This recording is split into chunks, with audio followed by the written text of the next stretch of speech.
whakarongo ki te tangi a te korimako. Kōrero flowing out the hook of force. Kaupapa relevant, kaupapa out of bounds, kaupapa exigent, kaupapa paramount. Nā ko nā whakapiri mai ki te kaupapa tino whakahira hira whakarongo pi kari kari mai. Hare hare mai, o Taringa hare hare mai. We gotta gather up close everybody, gather up close everybody. Kani move that body, kani move that body. Hei ngā kāwai nui, hei ngā kāwai roa o tua iho, o tua ake. Tēnā rā koutou katoa, nau mai, hoki mai, e hoa mā, e hika mā, e tai mā, e tua mā, e kara mā, e koro mā, e hini mā, o tira, e rā mea katoa. Ana i ki te punua pāho o Taringa. E whakapāho atu nei i te poka pū o Taringa i te piki auahi bustling metropolis of Kawamatira, the auspices of Te Wānanga o te Rua. Home of champions. Is it? We are the champions! Woo! I raro hoki ngā manaakitanga. Meki, i te tautoko a te māngai pāho me irirangi te motu. Irirangi te motu. Tēnā koutou. Tēnā koutou katoa. Tēnā tātou. He tino rawe tō āhua i tēnei ata. Oh, thanks! Ai, anō ko koe te oranga i roto i tēnei ruma hoeno. Ko korua kai te whakahihiri au, so whanau kia puta tērā hihiritanga i au, kia korua, ana, there you go. Kapuhia. Kei te aroaro āwhaki aku ringa e te iwi. So here we are e taima, it's anō nei, koroa. Ai. It has been, eh? Ai. Ai. Pēnei te roa tō tātou noho. Marara. Tika. E ētahi wā, ko tētahi kei waho atu i te whare, kei kaupapa kei atu, ētahi atu wā, ko tētahi anō. Ana. Ai. Hoi anō e te iwi, anei rā mātou e mihi nei ki a koutou, wherever you are, in your car, doing the ironing, doing the washing, cooking. Isolating. Wherever. Yes, isolating even. Yeah, Kia kaha koutou. I had an isolation experience. I'm not going to go into it because I roa, aku kōrero ki aku hoa nei. Engari, I feel you if you are in isolation. Hoi anō, kia piki te kaha. But one tip from me, get rest, and if you can, drink plenty and plenty of kumara Kia ora. And, you know, kei te mihi au ki au anō, engari, me mihi tonu, kei te mihi au ki taku tuahine. Marissa, tēnā koe kazi, thank you very, very much for the kumara ka nui taku aroha kia koe. Ai, kia ora. Alrighty, kia huri tātou ki tā tātou. Ki waha. Ki waha. Touché. I think we need to start from touché. E marama ai koe ki tēnei kiwaha. Okay. Me mohio koe ki te kōrero touché. Not Shay Milne, eh? Not Shay Milne. Right. Yeah.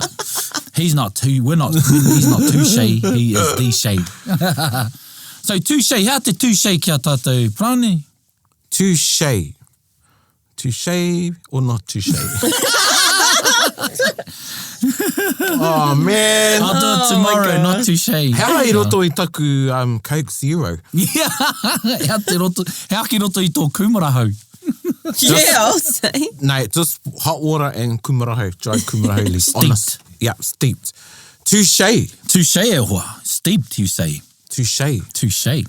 Good point. Oh, good point. Is this like your... That's nice. So touché, you know, you use it in instances where you're like, yes, of course, point. Yes. Good point. I feel like Come on. touché is like when you're sort of been defeated, but not in a stink Well, way. it derives from fencing when someone gets a point. He reo wiwi, nera? He reo wiwi tēnei, yeah, Aye. right. So you get a point and they'll say touché. In fencing, meaning the sword fighting, not the hanga taiapa. So this is like a reverse ero, ne? Ero, it's a reverse ero. ero. Ai, i Kia te ora. mea ko te ero, nā te tangata, It's like bummed out. yeah, the person that actually bummed the other person out, they Yeah. say ero. Ero, yeah. So this is be what the other person says they got bummed out, Yeah, right? they can say, piro. Yeah. Piro. Piro. Piro. Ero. Piro. Yeah. Ero, piro, there you go. There you go. Piro. Piro. Piro. So if you hear people arguing and if you want to rev them up and you want to choose one side and they go, yeah, but you didn't do this, you're like, piro. Nah, touché. Yeah, see, got you. Touché. So, Touché. So Piro. touché is not our kiwaha e te ui, hoi no. Yeah, I was Piro. going, wow. So i te mihi, te aho nei he mihi tērā tō piro. He mihi i te kōrero a tētahi, i te mahi rānei o tētahi e hāngai ana ki te horopaki. Ai. Me te tika hoki rānei o te horopaki. Yeah. I roto i te horopaki, ai. Ka pai, engari e hara tērā i te kiwa. Oh, that's going to be our kiwa. Piro! Yeah, yo, piro. Piro! Piro. Piro. Piro. Piro i te iwi. Piro. You know, I'm reminded of that word, when ka rongo ana i te touche, it was, I think I may have told this story, but Tell it. it was a kura reo, Kia ora, and e kia noho ora. ana mātou kia wharehuia. We were in the morning session, you know, i reira mātou, anō he mokopuna i ana reke ne, whakarongo pīkari ana ki aia. And ka tai ki te paramanawa, kare mātou i kai, ne? Kare mātou i kai. And paramanawa at Kurere was half an hour. Yep. Ka noho tonu mātou whakarongo ai ki te korauara. And then ka tai ki te tina, which is at 12. You know, lunch is an hour. And ka mea te korua, ka mea wharehui. Wa, kori te kai. Me kia haere tātou ki te kai. And I said, he didn't even know who I was. Didn't know each other then, you know. You know, how to wharehuia. Ai. And I said, ko te kai a te rangatira he kōrero. Now his class was whakatauki. Kia ora. Ko te kai a te rangatira he kōrero. And he said, touche, Mr. Gloin. And he sat back down and ka haere tonu ana kōrero. Nā reirei, hau torongo. I tino riri mai a tīmoti. I riri a wharehuia e tīmoti.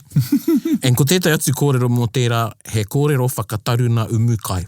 Yeah. So he pērā rawa te pai o te kōrero, kare koe e warea ki te kai e tunu ana. Ai. Or it can even delay the cooking of the food and the preparation and eating of the food. But then there's like, you know, ko tētahi atu tikanga e mea nei kei takahi a tahu. Ai. You know, kei takahi a tahu. So koira I riri ai a tīmoti. Okay. Anyway, Papa wharehuia, he spoke mo taua haora katoa. Kare hoki ia I kai. We were still sitting there, lunch had finished, and the next class was coming in. But I ki o mātou puku I te kai a te rangatira. I te kai a te rangatira. Kia ora. Yeah, kare mātou I kai te kai a te tangata. Yeah, so piro. That's what he would have said. Piro. Yes, piro. Piro miha koloin. Miha gloin. Miha, not mihaya, just miha. You know what mihaya is? No. Messiah. Messiah. Miha mister. Yeah. We might have to get tētai ka haramai tētai te kōrero mō rua. Ai, tōna wā. Hoi anō, e kare māki a huri tātou ki tātou kaupapa. Tikanga 101. Ai, I must say, karewe ki ko ai. Engari, ko kite au I tēnei rerenga. I think we branded Tikanga 101. Ai. And I've seen being used. Ko whakamahia. Yes. Hoi anō, kāre he mihi I tū atu I te tōaitia. Ai. Yeah. Oh, I te whakataruna. Ai. Yeah. So tēnā koutou, e pai ana. Kāre mātai e kaipuni. Ai. No, but you did not say for dummies. But it's not for dummies, but you all know what I mean. I'm not saying you're dummies. Bueno, Tikanga 101 e hoa mā, and he rawe tēnei kaupapa e tātou mai hoa mā, kamutu nau tēnei whakaaro te puaheiri, ana I runga I tērā, me huri o tātou whakaaro ki ngā mate o te wā. Kia ora. Ahakoa rā, ko tuku a ketia nā mihi ki e nei tōtara whakahai I ka awhiro o te ao Māori, ka hinga I ngā wiki nei, ana ko tāwira tērā, Kia ora. ana I nā tata nei ko moana tērā, I whene ai, I hingarungaru ai te moana. Ai. E hoi nei, e haere nei ngā waka o ngā iwi, Māori, take nei o Aotearoa. Nō reira moana, e mihi ana ki a koe. And now, I kite ai te puaheiri me ki mātou I tētai kaupapa hei Wānanga mā mātou. Kia ora. Nō reira, takoto mai koe, me o rahi, me o nui I te pō. E moe, oki atu. Just before we get into our kaupapa, another little story. Kia ora. Ko moana tētahi guest lecturer, and it was the inaugural treaty paper of Dr. Sandy Morrison. ko te māma tēnei o Matai. Ai, kia ora. Ki te whare Wānanga, street paper. E ni hara mai a moana hei guest lecturer. Yeah. Karehu moi o koe, a moana Jackson. Amazing. This was 20 years ago. Ai. Yeah. You know, I'm 20, you know. Yeah. I think I was half cut I roto I tana karahe, you know. Well, koe I haere ki ngā krai. Tō tikana. Yeah. Anyway, ka hara mai te tupua nei, a moana ki te kōrero mai ki a mātou. And we had him for that whole, half a day actually. I was very, very lucky nā iau e te tiro whakamuri nei. And anyway, ka whenei tana kōrero, ko tana kaupapa ko te decolonisation. Ai. The colon. If you do not know, the colon is a part of your body. It's in your orifice and it excretes shit. So really, colonisation means something that has passed through a system and has come out the other end as shit. So koenei tana kōrero. I love how he talked. Yeah. Tō So whakamoana I do i a tō pretty, you know, Yeah, harai te that was whakaiti. really good. Harai te Yeah, te whakaiti. whakaiti, Because yeah. koenei taku mihi ki aia, and this is, because this has tested me actually in the past few weeks, Yeah. is te whakamauri tau I a koe, a koa te tohe a Yes. etahi, Ai. you know, rangatira ana. I was Yeah. always whakamiharo atau ki aia. Ai. Te tau, you know, I was watching that, you know, all the posts were going up. It was at Jerry Brown Lee. Yeah. And awai atu, Ngā hea o te You know, wā. I tētai hui au I nā pō, I te kōrero ngā raumaharatanga o Doug Graham. Ai. And Doug was saying how, you know, he was scared of Moana because of his intellect. Yeah. Oh, You know? so intelligent. Yeah, and just that, you know, just powerful, just mauri tau. Yeah, in like a After nice, kōrero. gentle way. Yeah. Yeah. And dulcet tones, eh? Dulcet tones, Dulcet eh? tones. He reo, he reo koroki, koko tataki. So, anyway, ka rongo I tērā kōrero I nā amtuini. Yeah. Ka rongo say, hei ka koe rake te bloody whakamauritanga o te colonisation I kaue au tērā kōrero. A moana, and then later on, ka mōhio a hau ki aia, and paku mōhio ia ki au, and I tētai hui māua. And I said to him, you know, I'll never forget the time, moana, when you shared that kōrero about decolonisation and getting passed through the system and excreted out the orifice, and that's what it means. And he gave me a look like, you know I was joking, right? So he also had a funny cheeky side Oh, to him. yeah. He had a wit and... Yeah, witty, koeira. Yeah. I had to tell that little story because it's better than putting it up on a Facebook post. Yeah. Hoi anō, nō reira, te puaheiri, māu tātou e arataki I roto I tēnei kaupapa. Nō reira, ko tēnei kaupapa, e hāngai ana ki te ōhaki Moana Jackson. So in light of his ōhaki about him wanting a woman, allowing women to stand at his tangihanga on And the marae. sit on his pie. Yeah, sit on the pie. And now it's not so much about this, however, what it takes to change a tikanga and a kawa. So that's koina te aronga o tēnei kaupapa. Kaua ko te tū a te wahine I runga I te marae. Engari, me pēhea te iwi, me pēhea te marae, te rohe rānei, e panoni ai, e whakahau rānei ai I te kawa, te tikanga rānei. What are some considerations they should make? I'm Wow. looking at you, Paroni. Yeah, I'm like, we're all like... He kaupapa nui tēnei, and it did incite much discussion. But te tua te wahine aside, a koe neke ko te he kōrero tikanga tēnei, Kia ora. te mutunga iho kei te hapu te mana. Kia ora. Ki tāna whakahaere, ki tāna kawa, ki āna tikanga. Hoi anō, me mohi o te iwi, you know, in context, from what I've heard in conversation with tātere, you know, there were women that had stood on that marae anyway. And I think, e harai te mea he nui rawa ngā wāhine e tūai ki te kōrero. Ai. E ki tau I taku tuahine I Tina Wycliffe. Ai. E tū ana, tēnā koe tuahine, rangapū ono. Yeah, so, you know, te āhuatanga o te wahine e tū ana I te marae. That aside, ko tēnei wānanga e pāna ki te panoni tikanga. I runga I te marae. So, engari, me hui. Me hui rawa ni. Me hui rawa te hapu e tau ai o rātou whakaaro, e whakatau ai rātou ka aha rātou. Me he mea, he panonitanga tikanga kei te haere.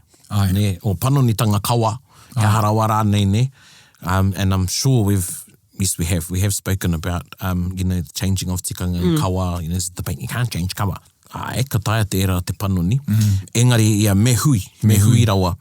So, that's putting everyone in context. Kia ora. Now, ko tētahi atu, ko taku whakaaro Māori tēnei taku ngākau, e kite hoki au e tehi karere a pōhi a rānei e tehi, nō taua marae e mea ana, hei aha mā rātou te aro ki ngā whakaaro o te iwi Māori. Ne? It does raise some good discussion points. Ai. In that, I riro nā te tūpāpaku te hunga ora i tohutohu. I tohutohu, Yeah. ai. Me pēwhea. Nā, me taku pātai, and look, you're still encouraging debate. Kia ora, Moana. Me taku pātai, ka pērā rawa te manakitia o tana ohaki, o tana tono rānei, me he mea e harai ai i te rangatira. Kia ora. Probably not. Probably not. Let's be serious here. Yeah, if there was just another uncle, Yeah. respectively, would he have had that much pull? Ana. Hey, is that what Probably you're saying? not. Probably not. No. And, tuarua, taku mohio i te waimana ia. Mohio tonu au, kore rawa atu o Nohea rātou e whakai. Nohea atu e whakai ki atu te wahine i te marae. Nohea hoki. Very staunch on Yeah, nohea, haunga te wahine, nohea e whakai ki a panonitia e tahi oera tikanga kua toka ke. Ai. So it was very strategic, and that's another, koe rā no te tehi mea hei Wānanga mā tātou, and respectively, moana side, ko te kupu, ko te ohaki nei. Kia ora. Ne? Nā ko te ohaki tēnei, well, meki, ko nā hiehia o te tūpāpaku, ne? Ko te ohaki. Kia ora. Nā hea te rereke. Hea te rereke o te ohaki i te hiehia, ne? I thought all haki were like dying breath wishes type Yeah, of you things. That's my hand movements, for I don't really know. Wa koe nā hoki taku kuare. I pēnei au ko te ohaki, ko tētahi kupu taurangi, or, my taku ohaki is, I want fish and chips at my hakari. That's not a ohaki, e hara tērā i te ohaki. Yeah. Yeah, e hara tērā i te ohaki. Kia ora. Taku mōhio, ko te ohaki, a konei pē, ko e rā whenua, Kia ora. ki a koe. Ai. Oh. Ne? Yeah. It's a legacy. It's probably closest kupu Pākehā ki te ohaki. Ka hoki ngā kupu, ka hoki anō ku mahara ki tō tūpuna me tana tuku i te mana ki a te rauparaha, ne? Yes. Kia ora. Yeah. So ki au, koe rā te ohaki. Yeah. Koe rā taku mōhio ki te ohaki. Hoi anō, e hoki ana aku whakaaro ki te wā e whakahemohemo ana taku pāpā. Kia ora. So my father passed away due to cancer. And, in the closing months following up to his passing, to his death, me and my brother and sister spent some time with him, but I believe I was the only one sort of asked him what he wanted when he went. And ko tana kōrero ki au, kāri ei whakapono, kā riro mā te tūpāpaku te hunga ora e tohu. Kia ora. Pēwhea. And his thinking, and Pākehā, taku pāpā, he was like, well, if the te hunga ora, the whānau are unable to fulfill the wishes, ne ngā manako o te tangata rā kāmate, they feel that they have let that person down and they could carry that. Ka pikauria he mate ei, Ai. Ana kua kite au i tērā tu āhuatanga i roto i etahi whānau. Nō reira, koira etahi o nā Wānanga, kua tuwhera mai ki a tātou, ana i tēnei tu āhuatanga. Oino, hoki ki tērā tikanga, ki te tikanga, me Wānanga. Ai. Another example, and I think I may have touched on this, is when we went to te tangihanga o Erima. And, he takoto rō whare nā tūpāpaku o rahi o te taitokira. Te nui ngō te wā.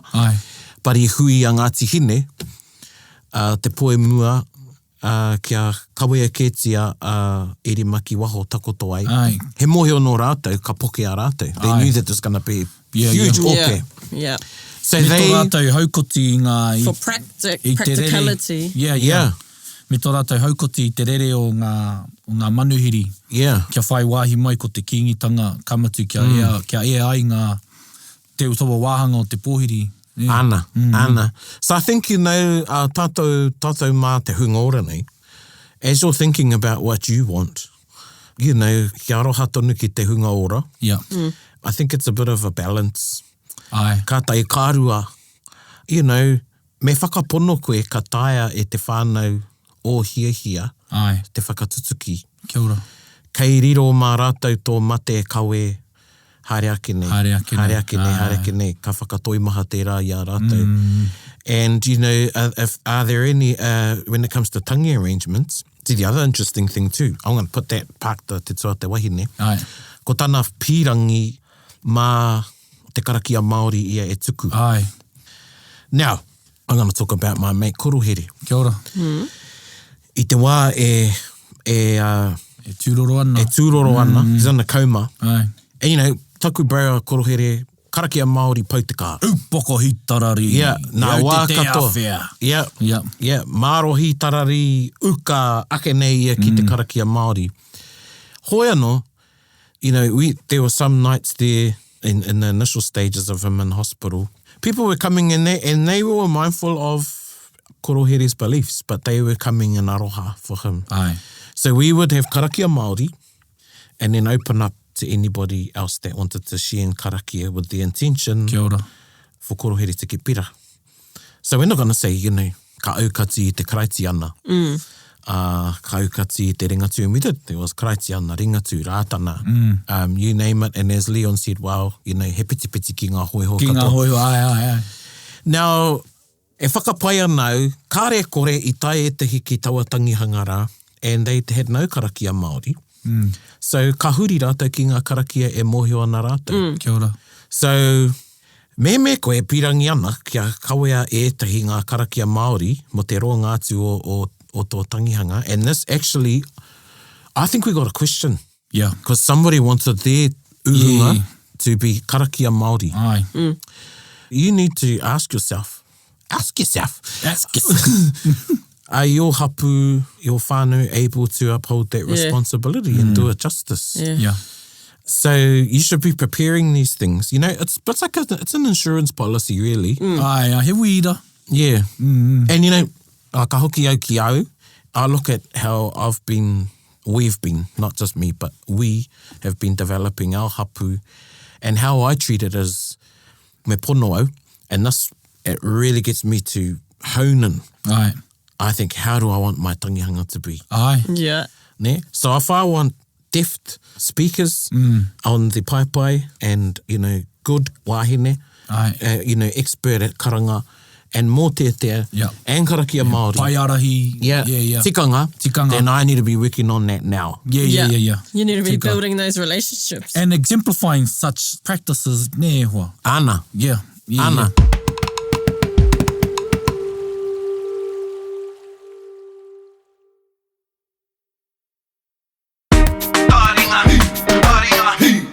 Kua tai au ki etahi tangihanga e nei no ngā toki o te ao Māori.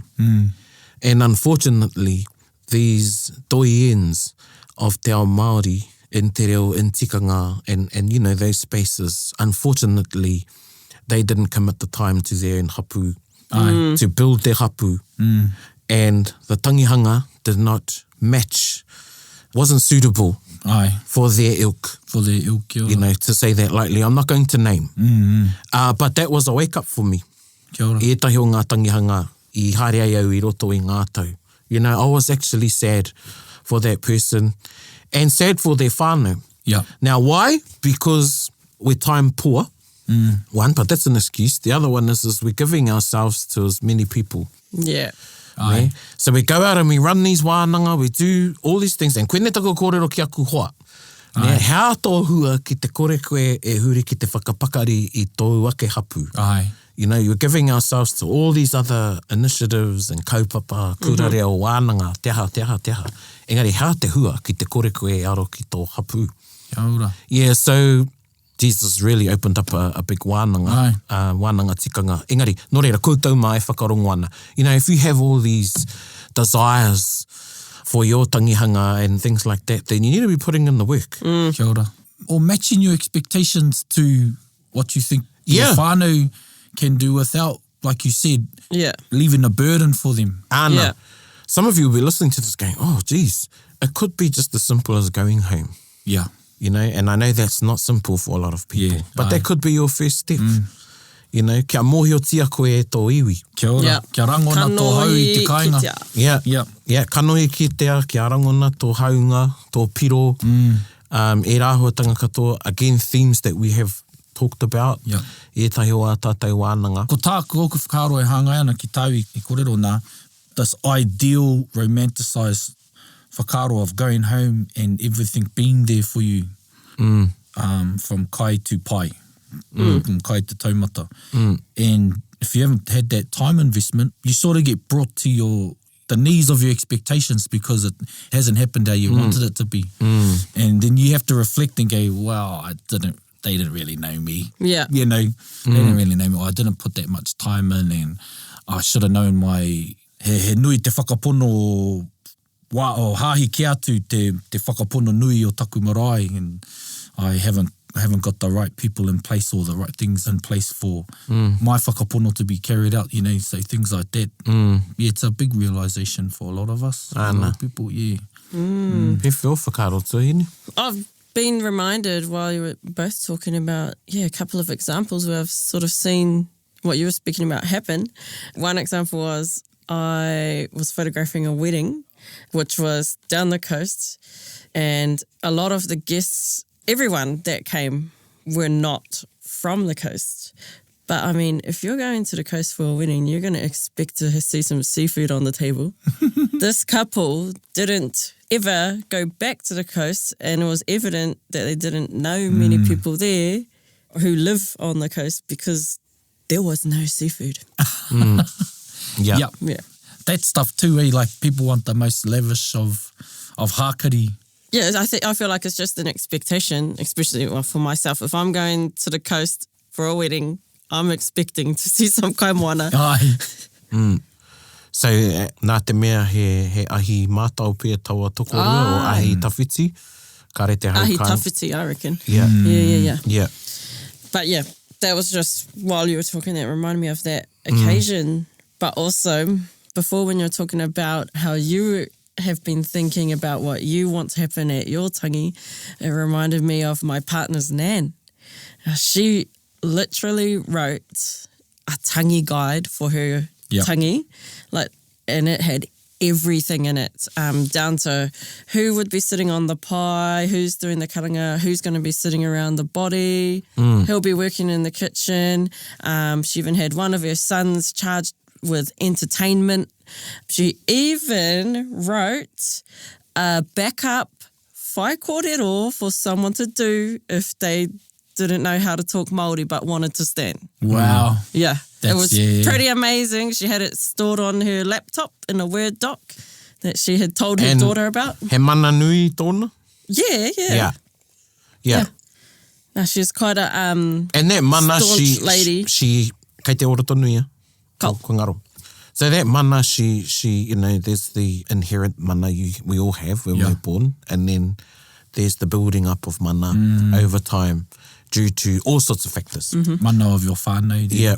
Mana of your contribution, te mano tō kanohi ki te a, me rāhuatanga katoa. So because she had all these things, she had this mana that the hapu were like, yep, we're going to deliver on those. Yeah. But it also made it super clear to everybody what she wanted. Yep.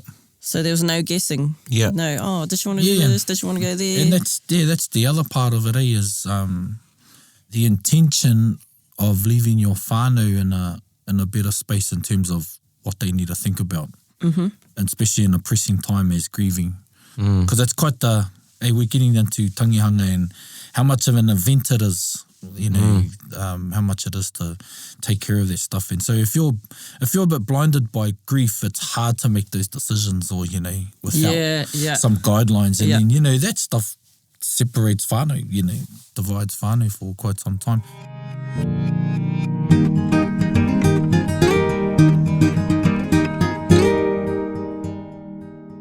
So going back to mana, just want to quickly, and Brownie, you talked about the mana of a person being able to change the arrangements or the tikanga of somewhere. Is there another time in where someone had such mana that they were able to change, I don't know, a kawa? I'm thinking of, was it nā te rangi hau te kawa o mā tātua i... Te kawa o tūhoi. Te kawa o tūhoi, kia ora. So I think kare tino mohiana me panoni rawatia, te kawa, but what he as expressed to me were some marae had different ways of doing things. And at a hui he called, at Waikare Moana, it was discussed there that me orite te whakahaere a tūhoi i ona marae. Kia ora. Yeah. So definitely, you wouldn't listen to anyone who said, oh, we're going to have a meeting about kawa, see you next week. Yeah. You know? Yeah, who the bloody hell are you? You've got to have that that mana. Yeah.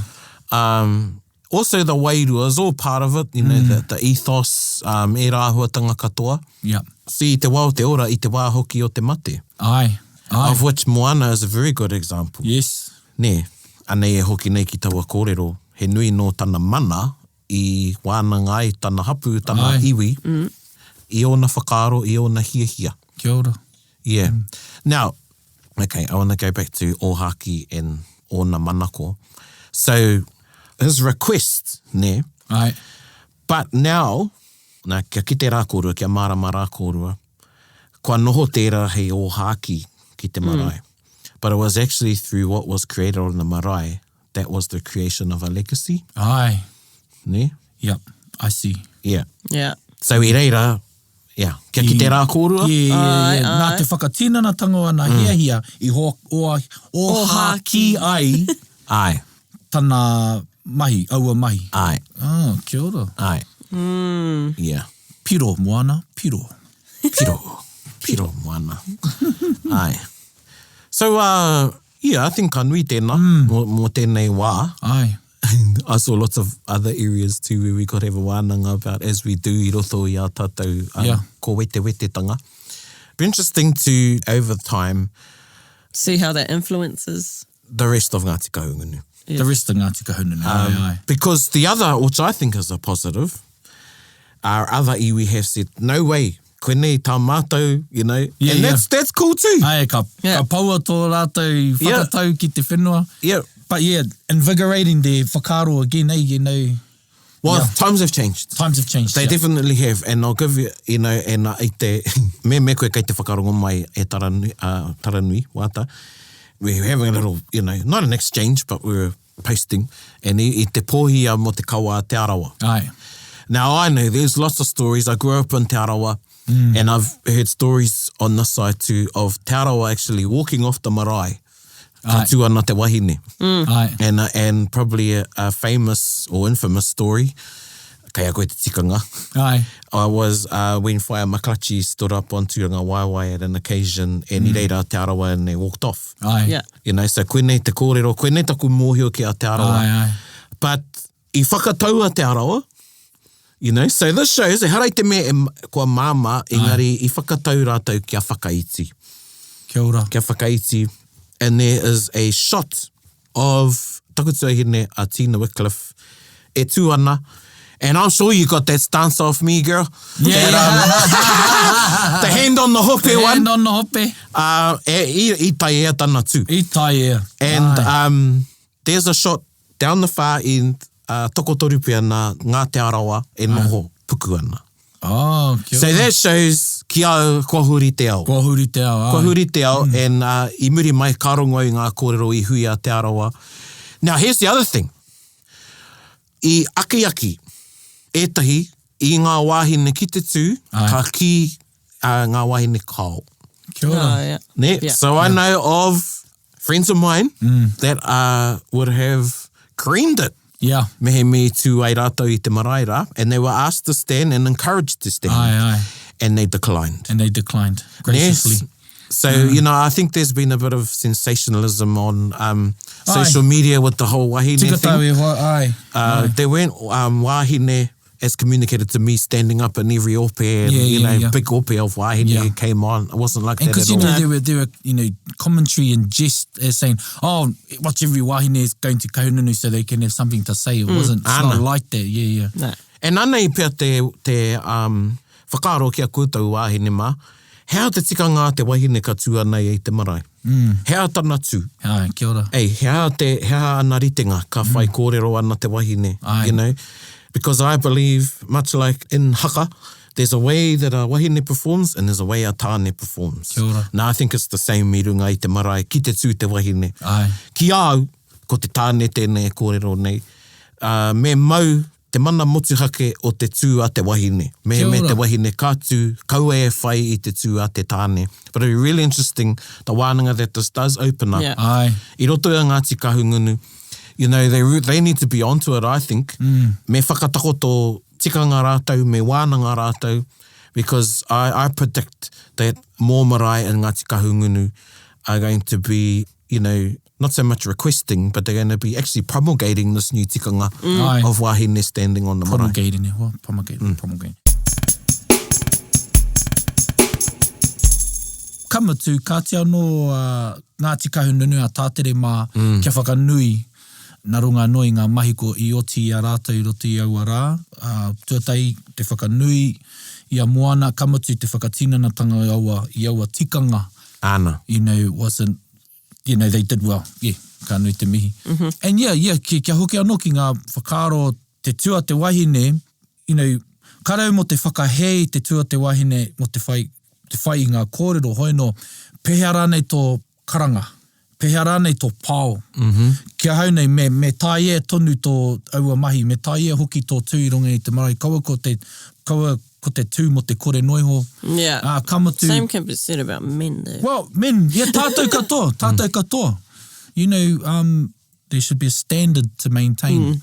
And ka hoki anō ki te kōrero a tō tātou hoa mataia, he maha ake ngā tikanga me tātari e tātou i mua i te rātu tikanga. There's a lot of things that you could probably look at and discuss prior to even talking about having wahine stand on the marae. Not to say that it's allowed, but there are still other things that have yet to be addressed and absolutely.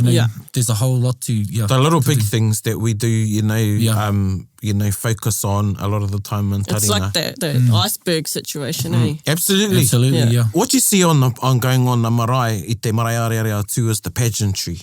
Kia ora. Yeah. Of a tangihanga, and it's a show. Kia ora. It is. Yeah. There's a whole lot of things going on behind. Hea te mana oera mahi ki mua ki te kore nā mea muri e tika. Kia ora. And, so he wānanga no tera. He wānanga no.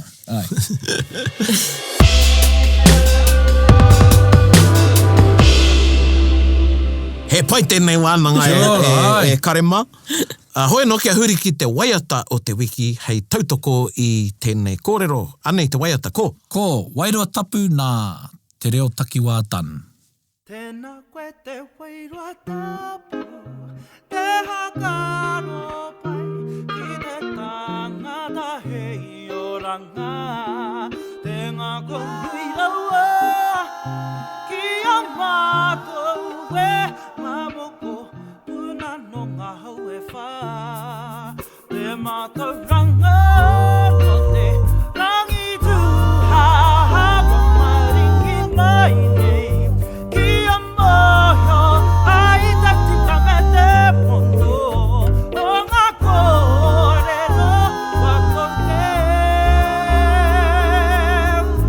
Ngā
whakaaro mai kia matu.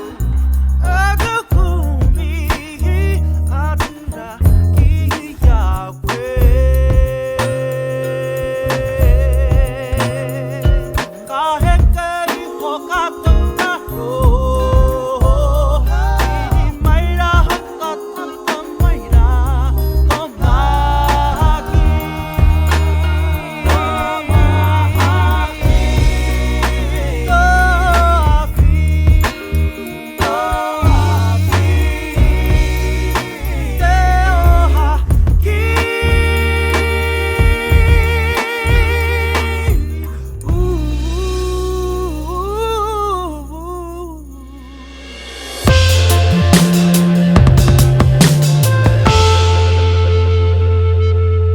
Oh, well, what a song to finish off with, Te Wairua Tapu. Hei whakamauru i o Whakaaro. Ai, whakaaro, Whakamauri tau i o te Kia ora, kānas. kia ora, yeah. Yes. But, this has just raised more whakaaro. Yeah. And I hope it raises more Have more whakaaro with... questions than answers. Yeah, I hope it No. invigorates you at home. There's Uncle Tui Tika again. Yep. Yeah, I yeah. think we should play him one of We these gotta play episodes. that We one. gotta find out about the copyright. I think patapatai, yeah. That can perhaps be part of our theme song. Yeah. I don't know.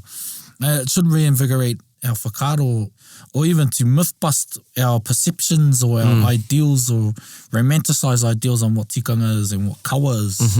It is this big thing to revere. However, it doesn't have to be. Well, there's parts of it where you're like, well, that's just that, stuff like that. Yeah. Yeah, but koina te kawa me te tinga. Something I always revisit to maintain a grasp of it. Yeah, koina ko whakaaro mo te kawa me te tikanga. Wait, he whakaaro whakamitinga o utahine? No. Just soaking things up. Even that's a good whakaaro. I have none. One from me is, if you're second guessing yourself, if you are in a role where you have to make decisions and you're second guessing yourself, he tohu tērā. Kia ora. Ne, he tohu tērā. Nō reira, find somebody to whakawhitiwhiti whakaaro with. I'm very pigeon now, I'm just dropping these in. But whaia tētai kia whakawhitiwhiti whakaaro.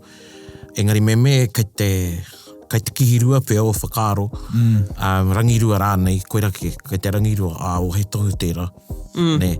So that's an indicator to you that you need to put a bit more thought into it, and you need someone else to help you inform the decisions you're making. Kia ora. That are specific to tikanga, the treatment of, and the application of. Yeah. So, You just summed up how I was feeling and not making a comment. hoi anō e te Ai, yeah. Piro, ka mātua i tēnā, Ai. ka mihi tonu ki a koutou, hei kona mai rā. Ai, Hei kona! Bit whakaronga, bit kari, gather up close, everybody, buddy. Taringa.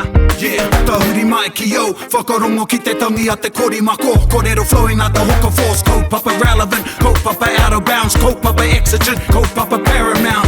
Nā kona whakapiri mai ki te, kaupapa tino whakahira, whakarongo pi kari mai, hare mai, o Taringa, hare mai. We gotta gather up close, everybody. Gather up close, everybody. Kani move that body. Kani move that body. Taringa, he mea tuku nā te Wānanga o Aotearoa, nā te māngai pāho me irirangi te motu I tautoko. To listen to more episodes, search for us on your podcast app and subscribe, or follow us on Instagram and Facebook. Taringa, whakarongo mai.